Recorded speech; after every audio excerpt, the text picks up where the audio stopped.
So Darcy, this starts when Darcy dies in 1836. And it talks about what happens to him when he goes over, when he transitions, and how he's told he could be a spirit guide. Of course, 1836, they didn't say spirit guides. No one talked about spirit guides, you know, or if they did, it was pretty secret. So he said, well, I don't even know what that is. So in the first chapter, he's shown what a spirit guide does. And as he learns, we learn, you know, what they do. And the most fascinating thing to me is that it's a two-way street.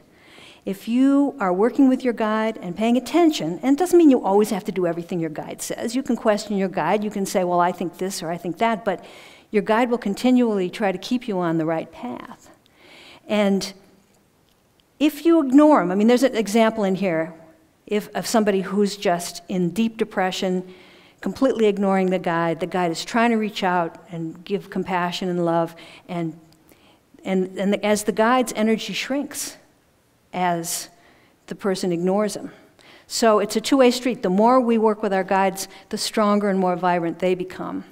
Now, who are our guides? Well, they are actually entities as we are. You know, Andrew was talking about how we all are, we're energetic beings, but we just happen to be encased in in a physical body right now. They don't have a physical body. So they can take whatever form you have to kind of agree. They kind of know you so well, right, that they can come up with an image that you would enjoy to work with, you know. Some people say, oh, can my spirit guide be an animal? Well, yeah, it could be. But you still have to be able to have conversations with the guide. You know, the whole idea, what I teach is telepathy, so that you can have telepathic conversations with your spirit guide. That's what I teach. And once you get that audio link going, sometimes you get other things too, dreams, visions, visuals, whatever. I get the whole ball of wax now. I've been doing it for a while.